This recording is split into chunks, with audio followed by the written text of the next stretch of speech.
Welcome guys, आप लोगों का बहुत बहुत स्वागत है R S Raina automobiles YouTube channel पर।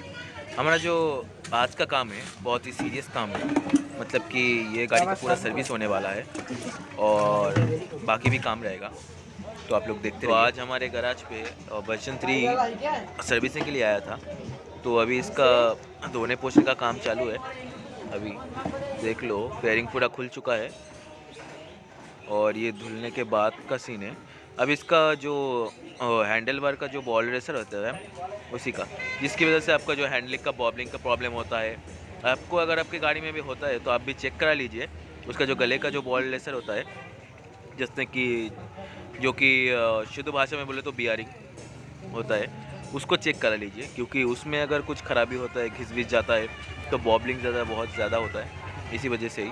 और इस गाड़ी में भी ऐसा ही सेम प्रॉब्लम था, ठीक से हैंडल बार घूमता नहीं था और बॉबलिंग बहुत ज़्यादा करता था ज़्यादातर, इसी वजह से इसका चेंज किया जाता है। और सबसे पहले तो हम लोग यहाँ पे ग्रीस लगाएंगे ताकि बॉल सही से बैठ जाए, उसके बाद दूसरा काम चालू होगा।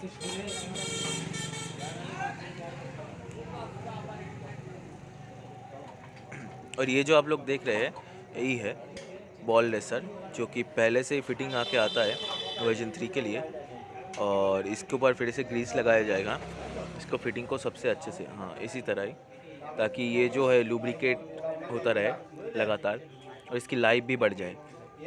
सही से लगाना भी एक आर्ट है, क्योंकि अब ज़्यादा लगा देंगे तो प्रॉब्लम हो जाएगी उसके बाद। इसीलिए आपको वैसी वर्कर से काम करा लीजिए जिसको सही एक्सपीरियंस होता है कि कितना यूज़ करना है और कितना नहीं। कि भाई आप लोग देख सकते हैं हमारा रियाज भाई है, इस काम में एक्सपर्ट है। हमारे यहाँ पे जीबी वर्कर है, इसमें बॉल रेसर और हैंडलिंग का जो काम रहता है, मतलब कि अगर आपका हैंडल बार सही से फिट नहीं है, टेढ़ा वगैरह हो गया है, तो भाई बहुत अच्छी तरह से फिट कर सकता है। मतलब कि बोल सकते हो एक्सपर्ट है, खाली पीएचडी का सर्टिफिकेट नहीं है, बाकी सब कुछ है। तो भाई हमारा अगला जो है, जो हमने टी फिट किया था वो अभी फिट है, और पीछे भी ग्रीस लगाना पड़ता है नीचे, ताकि फिटिंग सही से हो जाए और कहीं कहीं पे भी कोई खाली जगह ना रहे, दोबारा सही से लगाना पड़ता है।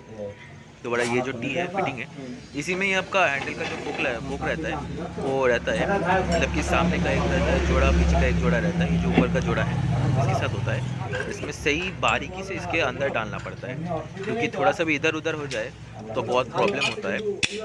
दोबारा फिर से करना पड़ता है ग्रीस को ऊपर से, इसका फिट करने के बाद बोल्ट सही से लगाना पड़ता है। ज़्यादा कस दोगे तो भाई प्रॉब्लम हो जाएगा, हल्के से ही कसना पड़ता है। मतलब कि ज़रूरत की सब क्या, कब का हैंडल कितना टाइट होगा या फिर ढीला होगा, ये मैटर करता है इसी बोल्ट में।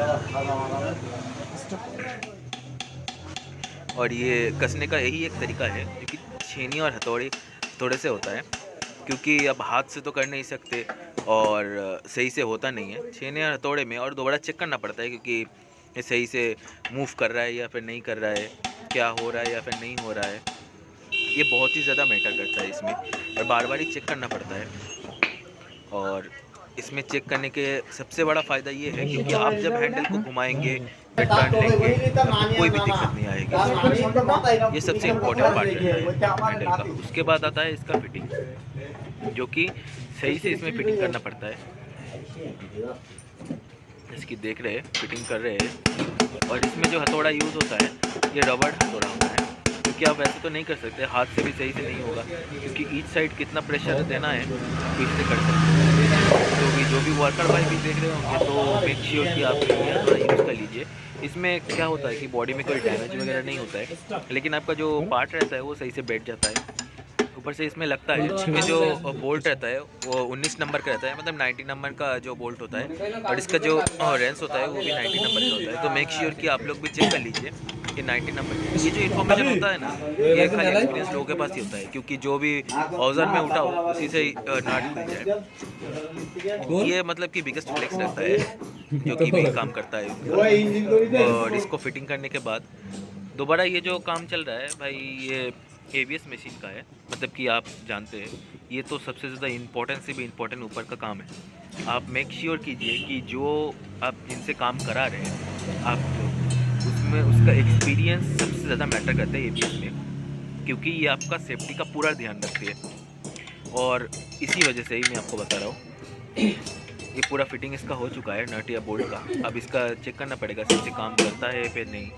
ये बहुत ही एक्सपीरियंस का बंदा ही कर सकता है, ऐरा गैरा कोई भी नहीं कर सकता। इसमें बहुत ही ज़्यादा इम्पोर्टेंट काम है ये, कोई भी ऐसे ही नहीं कर सकता। ये बहुत ही इम्पोर्टेंट काम रहता है और मेक श्योर करना पड़ता है कि सही से हुआ है या फिर नहीं, सही से काम करने मतलब कि एक मिनट अगर ढीला रह गया या फिर टाइट ज़्यादा हो गया तो आपका ABS काम करना ही बंद हो जाएगा। मतलब कि आप लोग को जब ज़रूरत पड़ेगा ABS का तब वो आप यूज़ ही नहीं कर पाएंगे, मतलब कि वो चालू ही नहीं होगा, काम ही नहीं करेगा, तब करेंगे क्या? क्योंकि भाई ये जो आप जो कंपोनेंट देख रहे हैं इसमें अगर मैं आपको बताऊंगा इसका एक्चुअली नाम क्या होता है आप समझ नहीं पाओगे। वैसे आप समझ लीजिए कि आपका ये जो है आपका दिमाग है गाड़ी का, क्योंकि इसमें से ही आपका भाई जो स्पीडोमीटर रहता है ना वो भी कंट्रोल होता है कि आपकी गाड़ी कितनी स्पीड में रहता है। और इसमें सबसे ज़्यादा प्रॉब्लम होता है ऑयल लीकेज का। तो भाई मेक श्योर कर लीजिए, मैं बार बार बता रहा हूँ कि कोई एक्सपीरियंस आदमी ये करे, क्योंकि एक बार ऑयल लीकेज हो गया तो आपका मोटा खर्चा आ जाएगा। इसी वजह से मैं आपको बता रहा हूँ। तो भाई लोग हमारा बोल्ट भी सही से कस चुका है। और ये जो आप कॉयल देख रहे हैं मतलब कि ये जो प्लग है ये डायरेक्ट ECU का कॉयल है। मतलब कि इसमें से आपका सारी गाड़ी का इलेक्ट्रॉनिक से काम रहता है। मतलब कि आपका जो फ्यूल पंप रह गया, मतलब कि फ्यूल इंजेक्टर वगैरह ABS सब कुछ इसी से ही कंट्रोल होता है भाई। ये बहुत ही इंपॉर्टेंट चीज़ है।